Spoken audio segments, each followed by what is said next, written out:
모세가 오늘 신명기 17장을 통해서 가르치고 있는 내용을 같이 살펴보겠습니다. 첫 번째는 바른 예배에 대한 교훈을 하고 있습니다.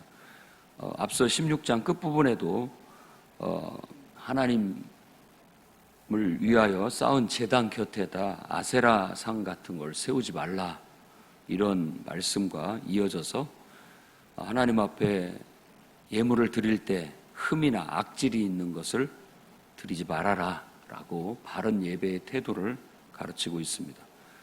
또 2절부터 7절까지는 일단은 언약을 어기고 다른 신을 섬기게 되는 경우에 대해서 얘기를 합니다.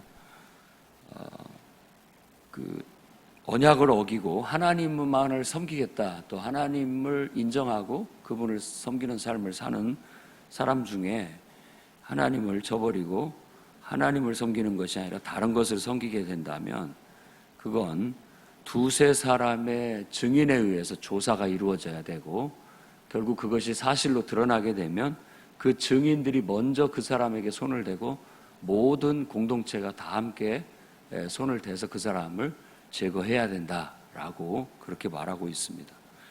그래서 두세 사람의 증인과 모든 백성들이 그 모든 것들을 확실하게 인정해서 결국 우리 공동체에서 제하게 되었다라는 것을 말합니다. 그래서 7절 끝절을 보면 너희 중에서 악을 제할지니라, 이 말씀을 가지고서 여러분들이 실천하며 살아갈 수 있기를 바랍니다. 마태복음 18장에도 예수님께서 우리 교회 공동체 안에서 누군가 범죄하였을 때 바로 그와 같은 방식으로 그들을 처리하도록, 치리하도록 가르치고 있습니다.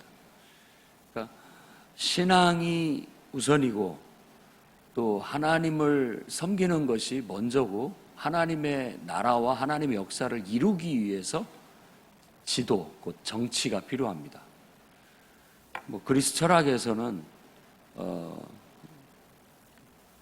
이 정치가 굉장히 높은 인간을 이끄는 아주 좋은 제도 하나의 방식으로 얘기를 하고 있습니다.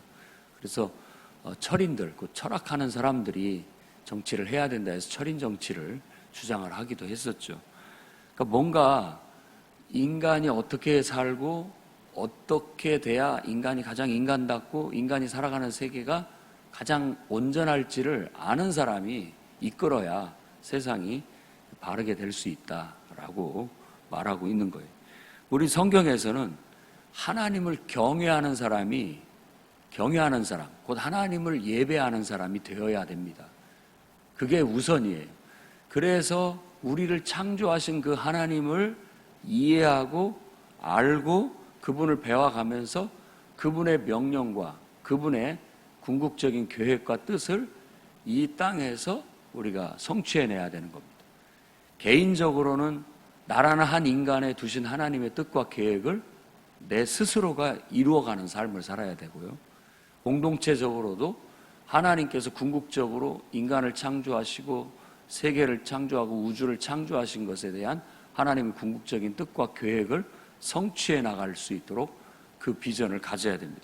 그 비전 아래서 우리들이 이제 정치라는 것을 통해서 굳이 정치라는 말을 쓰지 않아도 어떤 그걸 실행하기 위한 조직, 그걸 실행하기 위한 지도, 이런 것을 통해서 실천해 나아가게 되는 겁니다.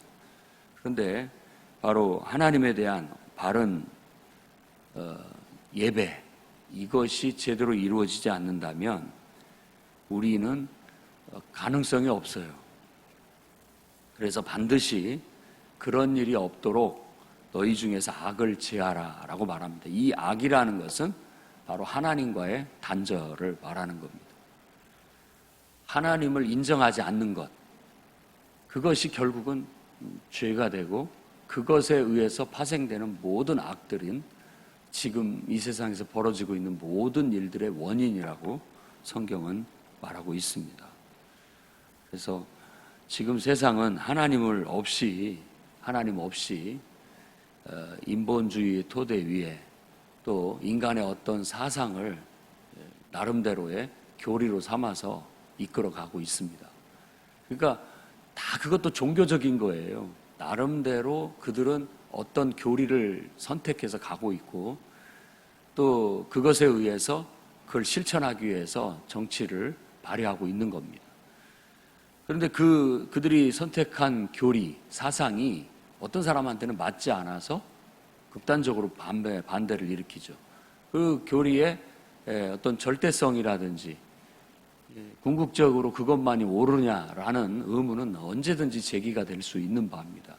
그러나 이제 집권을 하게 되면, 권력을 쥐게 되면 그 사람들은 그 법을 실행하게 되는 것이죠. 제자 백가 시대 때 이 중국에서도 여러 가지 사상이 나왔습니다. 대표적인 게 유가, 도가, 묵가, 이 법가라고 할 수 있는 네 가지의 그런 나라를 다스리는 또 백성들을 이끄는 지도하는 그런 어떤 사상들이 나오게 됐던 거예요. 진나라라는 이제 중국을 통일하는 최초의 나라가 되는데 그 나라는 상항이라고 하는 사람에 의해서 법가를 택하게 됩니다. 아주 철저한 법치. 그걸 통해서 나라의 부국 강병을 이루고 결국은 그 힘을 바탕으로 해서 중국을 통일했다고 그렇게 합니다. 그런 것처럼 이 어떤 정치적인, 그러니까 정치가 세상을 다스리고 백성들을 이끄는 데 있어서 어떤 사상이 되는, 철학이 되는 어떤 것이 필요합니다. 근데 우리는 그것을 이 하나님의 나라 백성들은 하나님의 말씀으로 삼는 거예요. 하나님의 말씀으로. 그러니까 하나님이 주신 율법과 계명, 규칙 이런 것들이 결국은 인간을 가르치고 인간을 바르게 만들어가고 또 세상을 바르게 지도하고 이끌어가는 토대가 되게 했다라는 것이죠. 그래서 재판관이 아주 중요한 역할을 하게 되는 겁니다. 8절에서부터 13절까지는 이제 택한 곳에서 제사장과 재판장이 판결을 하게 하는 건데 각 지파에도 바로 재판장이 있었습니다마는 이 중앙성소, 곧 택한 곳이라고 하는 것은 중앙성소, 세상 왕으로 말한다면 이스라엘은 사람이 왕이 아닌 나라예요. 하나님을 왕으로 섬기고 택한 곳이라고 하는 것은 하나님이 임재해 계시는 왕국 같은 곳입니다. 왕궁. 그래서 이 성전이라는 것, 그 자체가 다윗 왕도 나도 왕궁이 있는데 하나님이 왕궁이 없어서 되겠느냐라는 의미에서 성전을 짓게 되는 겁니다. 그 전에는 우리가 성막을 통해서 바로 그 중심지에 하나님이 임재해 계시고 앉아 계시는 법궤 그것을 만들므로써 거기에 주님이 계셨던 것이죠. 그래서 중앙성소가 아주 중요한 역할을 하게 되는 겁니다. 그러니까 이 법정도 이제 중앙법정이 되는 거죠. 우리도 3번에 걸쳐서 재판을 받게 되잖아요. 그래서 이 중앙에 있는 법정에 가서 거기에서 판결을 받는 것이 최종의 결정이 되게 되는 겁니다. 폭행이 있거나 그걸로 인해서도 고소가 이루어져서 결국은 그 문제를 신중하게 다루어 해결하기를 원한다면 이제 중앙에 와서 택한 곳에 와서 제사장과 재판장의 판결을 받게 했던 겁니다. 그리고 그 판결을 무시하거나 무법하게 행하는 자는 죽이라고 얘기합니다. 무법하게 행동하지 말아야 됩니다. 우리 그리스도인들도 마찬가지입니다. 다 예수 믿고 믿음 안에서 우리가 자유가 있습니다. 그 믿음 안에서 자유라는 건 하고 싶은 대로 해라는 뜻이 아니에요. 각자 소견대로 해라는 뜻이 아니라 하나님과 하나가 되어서 하나님과 상의하여 하나님의 마음이 내 마음이 되고 하나님의 눈이 내 눈이 되고 그래서 그거에 의해서 분별한 그 분별에 의해서 살아간다라는 거예요. 그렇다면 그렇게 할 수 있는 사람이라면 모두가 자유가 있다라는 겁니다. 스스로가 선택하는 것 같지만 스스로 선택하는 것이 아니라 하나님에 의해서 선택하는 것이고 스스로가 결정하는 것 같지만 스스로가 하는 것이 아니라 하나님에 의해서 결정하는 그런 우리는 그리스도의 도를 따라 사는 그야말로 무법한 사람들이 아닙니다. 무법한 사람들이 아니에요. 절대적으로 우리는 복음의 원리, 그리스도의 도에 따라서 철저히 살아가서 하나님의 나라를 이루고 하나님의 자녀됨을 이루어 가야 되겠습니다. 그 다음에 14절에서 20절에는 왕에 대한 법을 얘기합니다. 후에 왕을 세울 것을 예상을 해서 우리 위에 왕을 세워야 되겠다라고 했을 때 왕을 세우는 방법에 대해서 일단 그 사람을 택하는 것은 하나님이 택한 자를 뽑아야 된다. 사람이 뽑은 게 아니라 하나님이 택한 자가 왕이 돼야 되고 그 다음에 그 사람은 또 이 공동체 중에서 나와야 된다. 형제 중에서 뽑아라는 것은 함께 하나님을 섬기고 함께 한 믿음과 한 소망 가운데 있는 사람들, 같은 믿음을 가진, 같은 마음을 가진 사람들, 같은 비전을 가진 사람들 속에서 거기에서 일꾼은 지도자는 세워져야 된다라는 그런 가이드를 주고 왕으로 뽑힌 사람은 어떤 걸 지켜야 되느냐. 일단 병마, 아내, 은금을 많이 두어서는 안 된다. 이런 것은 지도자로서 좌로나 우로나 치우치게 할 수 있는 바다는 거예요. 병마라는 것은 물론 군대, 어떤 그런 것들을 얘기할 수 있고 권력을 얘기할 수 있습니다.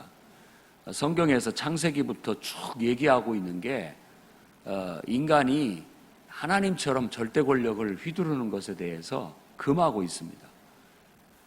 그런 권력들은 이제 그 권력을 이용해서 아내를 많이 두게 됩니다. 그래서 창세기 6장에 노아의 홍수 때에도 하나님의 아들들이 사람의 딸들을 자기 좋을 대로 취한다라고 얘기하는 것은 어떤 하나님의 아들, 신의 아들이라고 하는 절대 권력을 이용해서 어떤 의미에서 사람들의 여인들, 아내, 여자들을 취했다라는 것 자체는 바로 압제를 얘기하는 겁니다. 자기 좋을 대로 한다라는 것은 압제하고 탈취하고 백성들을 압제하고 탈취하는 그런 무소불위의 권력을 말하는 겁니다. 아내를 많이 두고 은금을 많이 두는 것은 그와 같이 지도자로서는 하나님이 보시기에 적합하지 않은 모습이다라고 말하고 있습니다. 그 다음에 반드시 지켜야 할 것이 율법서의 등사본을 평생 옆에다 두고 그걸 배우고 읽고 또 모든 말, 규례를 지켜서 행해야 된다라는 겁니다. 그럼으로써 하나님을 경외하는 것을 배우면서 하나님의 뜻을 성취하기 위한 통치가 이루어지는 겁니다. 자, 원리는 이렇습니다. 세상 정치는 정치의 권력을 잡기 위해서 종교를 이용합니다. 그러니까 짐승을 탄 이세벨이에요. 그런 태도가. 그러니까 종교와 정치는 같이 갔을 때 반드시 타락하게 되는 겁니다. 그러니까 지금 이 이스라엘이라는 나라가 처음에 세워졌을 때 왕을 세우지 않은 것이 바로 그런 이유가 있어요. 우리는 순수하게 하나님을 섬기고 신앙심을 가지고서 그 신앙심을 토대로 해서 하나님 나라를 이루는 그런 궁극적인 뜻을 품었던 거죠. 어떤 권력을 잡은 왕이 그 권력으로 휘둘러서 사람들을 예를 들면 총칼 앞에 다 굴복하게 하고 말 듣게 하는 그런 나라가 아니에요.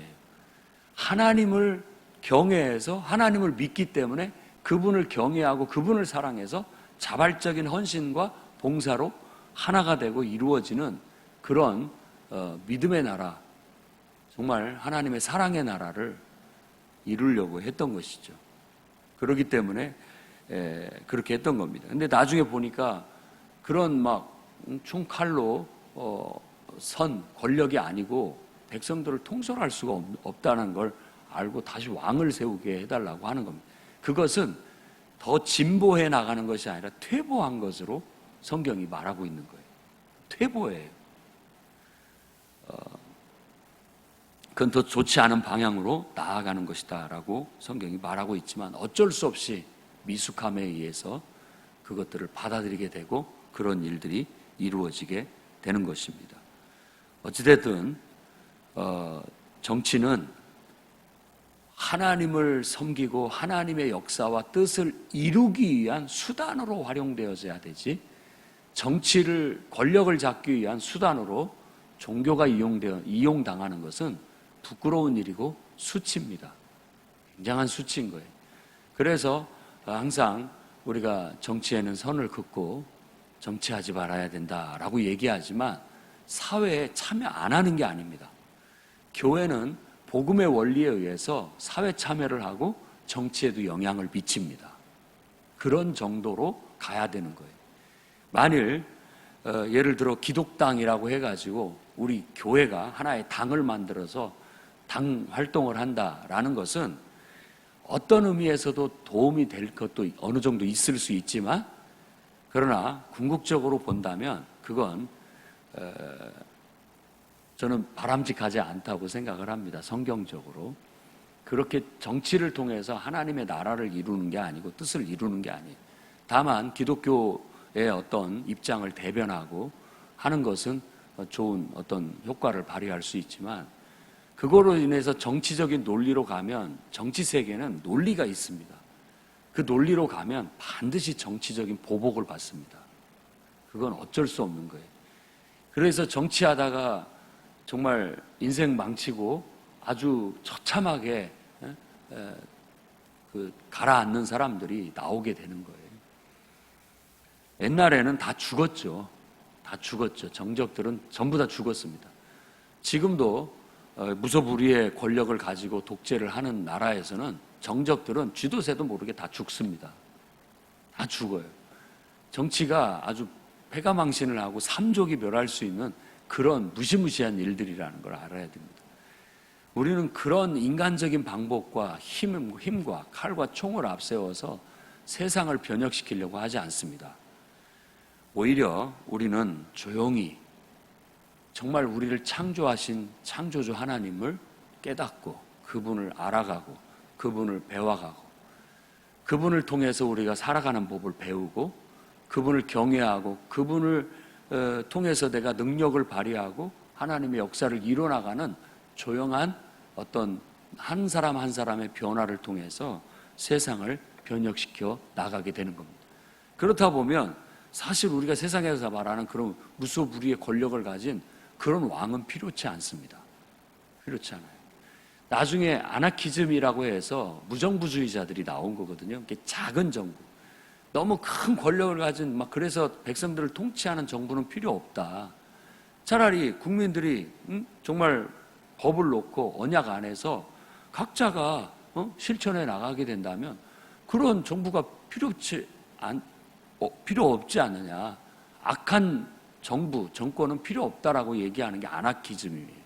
그런 것들까지도 대두가 됐었거든요. 막 사상들이 일어날 때.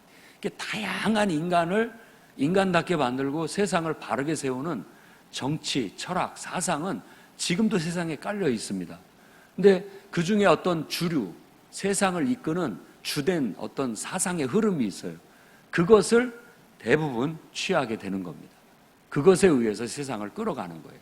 근데 우리는 이미 저 태고적부터 검증되어 온, 그리고 지금까지 쭉 변함없이 오고 있는 하나님의 말씀, 하나님을 섬기는 이 도, 하나님 앞에 세워진 성경에서 가르치고 있는 교리, 그거야말로 인간을 가장 인간답게 만들 수 있고 세상을 가장 정말 평화롭고 이상적인 세계로 만들 수 있는 어떤 가르침이다, 철학이다, 사상이다라고 믿고 그걸 실현해 나아가는 거예요.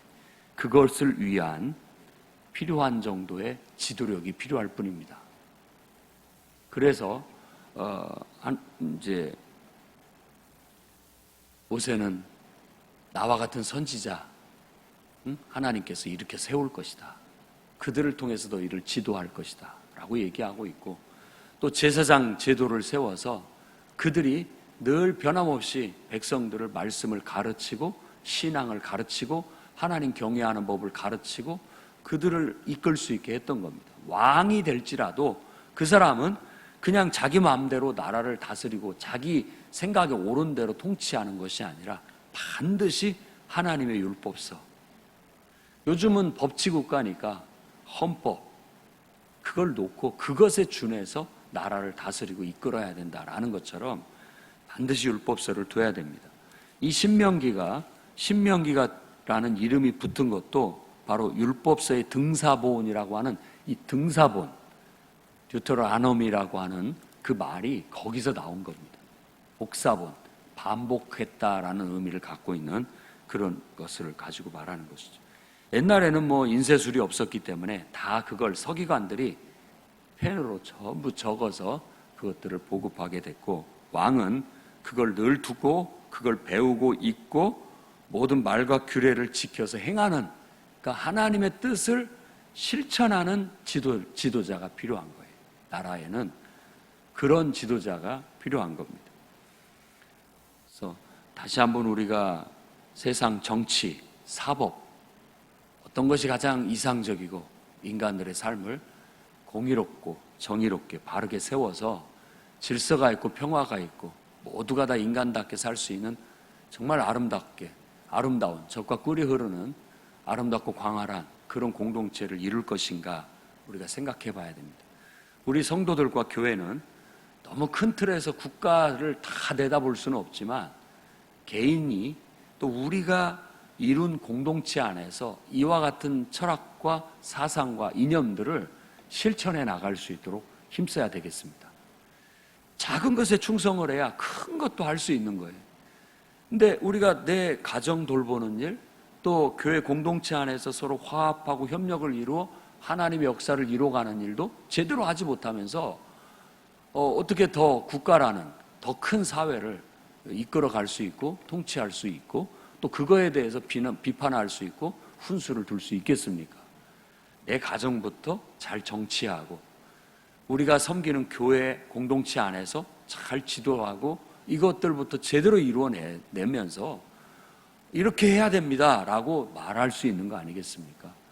자기 자신 가정은 제대로 돌보지 못하고 또 자기가 속한 공동체 안에서도 제대로 행하지 못하면서 우리는 그저 언론에 휩쓸려서 언론의 선동이나 정치적인 선동에 휩쓸려서 자꾸 잘못하고 있다 삿대질하고 이런 것보다는 잘한 건 잘한 것이고 못한 건 못한 것이고 그 분명한 판단의 기준을 우리는 하나님의 말씀에 두고 저 먼 오랜 저 태고적부터 창세 이래로 우리에게 주어진 유산인 이 성경의 가르침과 사상과 그 교리 안에서 세상을 분별하고 무엇이 잘못됐는지 무엇은 잘하고 있는 건지 분별할 수 있는 눈을 가지고 해야 되는 겁니다.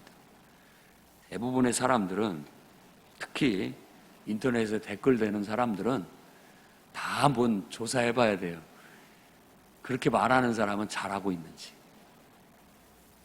그냥 말로는 익명성을 띠고 아주 험하게 얘기를 하고 비난을 하고 욕을 하고 멸시를 합니다마는 다 그 손가락을 자기에게 향하면 똑같은 기준에 의해서 판단을 해보면 부끄러움을 당할 사람들이 한둘이 아닐 겁니다.